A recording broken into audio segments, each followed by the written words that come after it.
What's going on, Libra? Welcome back to the channel. Welcome to your collective Libra reading. For those of y'all that are new here, Libra readings are posted on Thursdays. You can catch elemental messages sometime throughout the weekend if that's something that you're interested in. But please do make sure that you subscribe to the channel so that you do not miss out on the tips, the gems, and things of that nature that are going to be shared on this channel, okay? Keep in mind that these messages are collective messages, so they may or may not resonate with each and every one of you. Please also keep in mind that these messages are not directed towards any specific area or aspect of your life, okay? As I'm delivering the message, you can pick up what Spirit is putting down, which means pick up what resonates or what you can relate to and apply it to whatever area or aspect of your life that you may deem necessary at this time, okay? With that being said, we are about to get into the collective Libra energy just to see what Spirit has for you, what Spirit wants you to know, needs you to be aware of, and things like that. All right? All thanks and praise to the Most High. You know their hearts and you know their situations. Can you please give us the cards that we need in order for us to be able to collect the overall energy of this reading so that the message can be delivered in a way that it can be received with an open mind and an open heart. I ask that you provide me with the words to be able to articulate this message as best as possible, as well as clear anything standing in the way of their clarification, confirmation, transformation, and healing at this time. Ashe. Ashe, ashe, ashe. It feels good though. Okay, it feels good.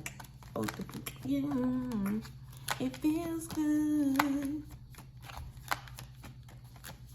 Where is it? Spirit, what is the overall energy for the Libra reading? Can you please give us the cards that we need?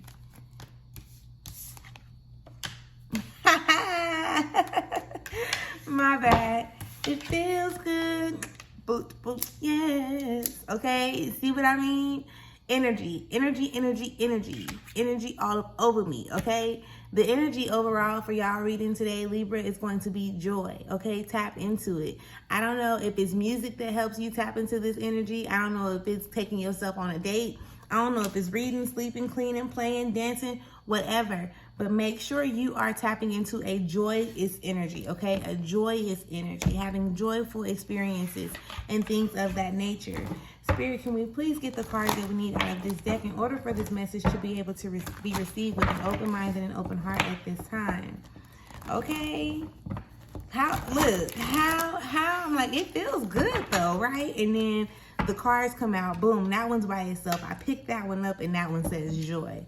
You gotta be, it's not a coincidence, but I was shocked, like, you gotta be kidding me, right? Spirit, what is the message that you have for Libras? You have no new. We ain't talking to you, Siri. Oh, I thought she was gonna come back on. All right, so let's see. What else do we have, Spirit? What else do we have for Libras at this time? Thank you. Thank you, thank you, thank you. And I could definitely see why the joy card comes out as the overall energy, okay? So, we have joy that comes out as the overall energy, right? So now let's get into the energy. No, let's go underneath it all first. My apologies. So the underneath it all card is the Hierophant, okay? Being able to see things, feel things, be guided into the necessary places and spaces around the people that you need to be around, and so on and so forth, okay? Tapping into your inner child, right? This is where you find a lot of the joy. Tapping into your inner child and then allowing that to help you pay attention to your intuition, if I could say it that way, okay? You want to make sure that that's what you're doing for yourself, okay? Because you want to be able to see things from a more high vibrational perspective. You don't want to keep on recycling the same way that you've been, viewing things. If you keep seeing things the same way, then you're going to keep experiencing similar situations the same way. And it's honestly, it's a way for you to actually uplift that energy, like put yourself in a more high vibrational space, right? And there's the Six of Cups, okay?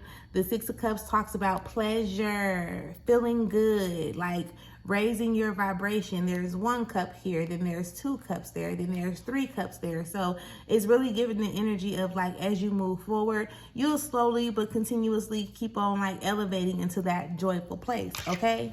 Now, that's what we have underneath it all. Now, let us get into this energy that I see on this table, okay? Starting with the Six of Swords in reverse, all right? This is pretty much like, listen, little Libra, okay? Just because you feel like you think you know it all based on your experiences, love, no shade, like it's not given, okay? I want you to understand, and overstand. Let me show you again. Hold on. This is the Six of Swords, okay? And it's in reverse. And this pretty much shows up when there is some type of intellectual pride taking place, okay? So let me go into a description of what that energy feels like in this moment. It's like, because you have experienced something, right? So you've experienced something and you're like, well, based on my experience, this is what I know. But even moving forward, you don't want to continuously keep on basing everything after that on your experience. Does that make sense?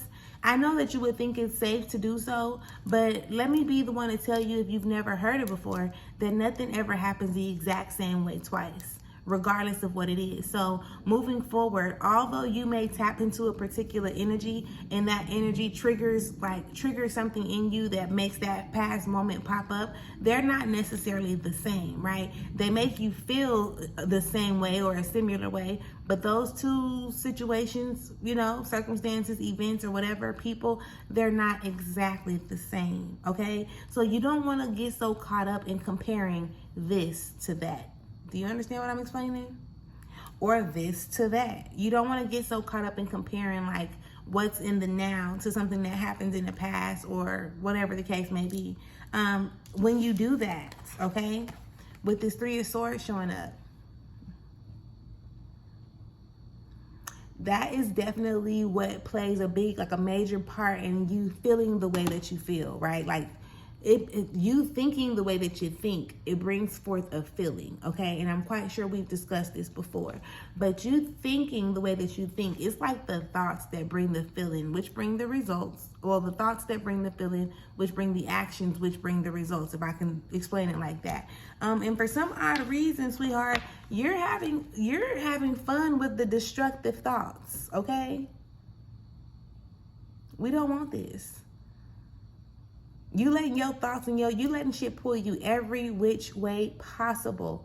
And for what? Okay, this is why that joy energy popped up, sweetheart, because you want to put yourself in a position to be able to experience more joy, right? You do not want to sit off in this energy that shows up on the table, where it feels like with the Six of Wands showing up in reverse as well, like you can't overcome nothing. Like everything keep on, it's just not working. Ain't nothing working for me. Everything always be like this, because you're comparing the past to your future. You're comparing the past to your present, which will then be projected into your future. And if you know that that's not what you want to keep on experiencing, then you have to open yourself up to being able to see things in a different way. And the only way for you to be able to do that is for you to start raising your vibration and paying more attention to the things that actually bring you pleasure. Does that make sense? The sun will come out tomorrow. I don't even know that song. So I know of the song, but I don't know the words to that song for real. But that's what it's given. Like, the joy is always there, but because you are so fixated on, what has happened and what something looks like to you, you're not allowing yourself to grow beyond that. And you're constantly putting yourself in a position to hurt your own feelings. Basically, you can blame other people outside of yourself all day. You can blame, the things or the people who are triggering you all day. But at some point, right, when the common denominator is always you, then you want to figure out what role you're actually playing. And, in the way that you move, you may not see nothing like out of whack or out of alignment with how you're moving, but it has a lot to do with the way you think. So when you go back to your thought process and then you start to make the necessary shifts that need to be made, right, the necessary adjustments, then you put yourself in a position to be able to see things from a more high vibrational perspective, if you understand what I'm explaining, okay? So I definitely Hope that this has helped, or that this is helping you in some type of way, shape, or form. If it resonates or you can relate to it, make sure that you leave me a comment, okay? Make sure that if you have not yet subscribed to the channel, love, that you subscribe to the channel, and I will catch you later. Peace.